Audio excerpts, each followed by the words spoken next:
Assalamualaikum warahmatullahi wabarakatuh. Perkenalkan, kami dari kelompok 10 ingin mempresentasikan progres dari tugas algoritma pemrograman. Perkenalkan, saya Arden Zakaria Nur dengan digit terakhir 098. Nama saya Muhammad Nifari, 3 digit NIM terakhir 102. Nama saya Mohibban Maulana, NIM 3 digit terakhir 113. Oke, untuk kali ini kami ditugaskan untuk merunning program yang telah kami buat pada Visual Studio Code ke dalam CMake. Untuk program yang kami buat sendiri berdasarkan pada pengalaman dari kami sebagai mahasiswa, yang dimana kami kesulitan dalam membuat time management yang efektif. Mungkin hal tersebut akan saya sampaikan pada latar belakang pembuatan program. Latar belakang pembuatan program kami adalah karena sekitar kami banyak mahasiswa yang sulit mengatur waktu dan kebanyakan sering telat dalam beberapa hal ataupun beberapa kondisi. Dari kelompok kami berinovasi dengan membuat program yang dapat menyesuaikan kegiatan mahasiswa dan juga waktu kegiatannya. Untuk seorang mahasiswa yang nantinya mungkin dapat membantu teman-teman mahasiswa di sekitar kita. Untuk programnya sendiri yaitu dengan cara menginput jumlah kegiatan yang akan dilakukan oleh mahasiswa, yang selanjutnya mahasiswa tersebut mengisi nama kegiatan serta waktu dan durasi kegiatan dari mahasiswa tersebut. Hal tersebut diulang-ulang dengan sejumlah kegiatan yang akan dilakukan mahasiswa, yang pada outputnya yaitu akan terbentuk jadwal kegiatan yang mempermudah pengaturan waktu bagi seorang mahasiswa tersebut.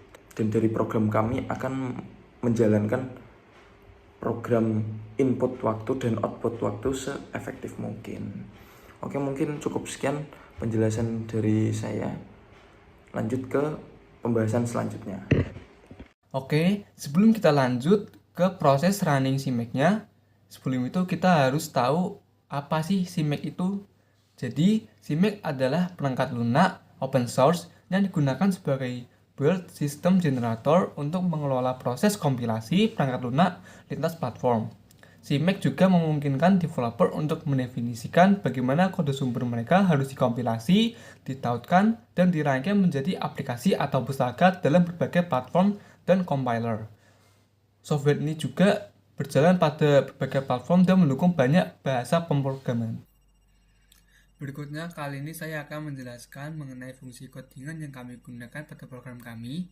Jadi yang pertama, kami menggunakan fungsi printf, yaitu fungsi yang berguna untuk mencetak output ke layar.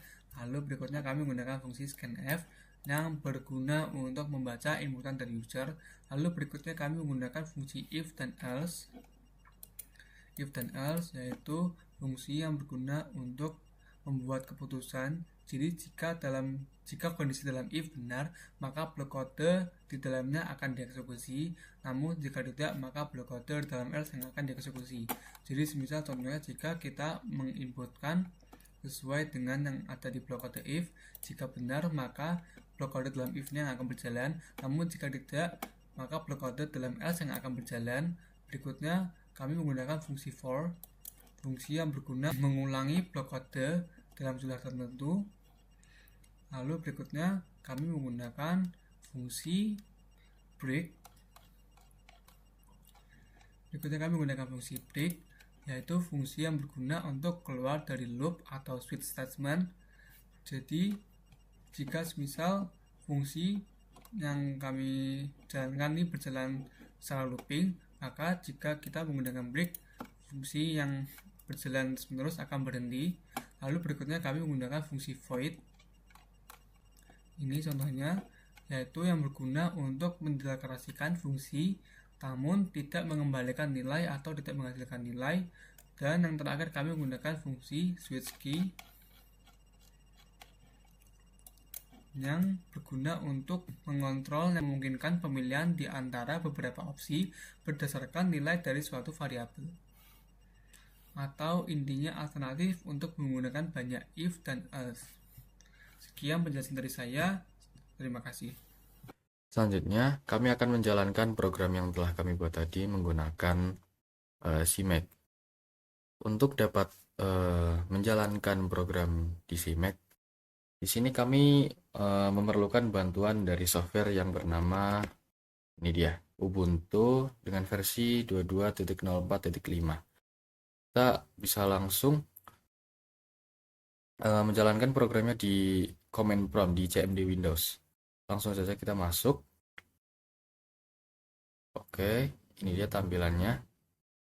Nah, sebelum kita bisa menjalankan programnya, kita perlu mengakses terlebih dahulu folder tempat di mana si program itu ada gitu. Setelah diakses di command prompt, lalu langsung saja kita mengetikkan nama file exe-nya dari program kita yang telah di running gitu ya. Nah, lalu langsung saja kita tekan enter. Di sini program sudah berhasil dijalankan di command prompt Windows. Nah, mungkin langsung saja kita demonstrasi. Misal masukkan jumlah kegiatan 10. Waktu mulai mungkin dari kira-kira jam 6. Nah, selesai jam 3 sore gitu ya.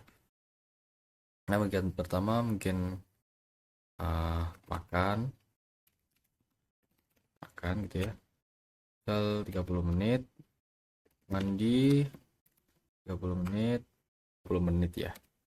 Nah, sudah dapat dijalankan di command prompt Windows seperti itu. Dan hasil dari txt-nya gitu sudah tersimpan otomatis. Kita bisa buka langsung hasilnya. Ya, seperti ini. Ini hasil dari dari jadwal yang telah kita buat di command prompt tadi. Sama, ya seperti itu. Mungkin seperti itu. Ya, terima kasih.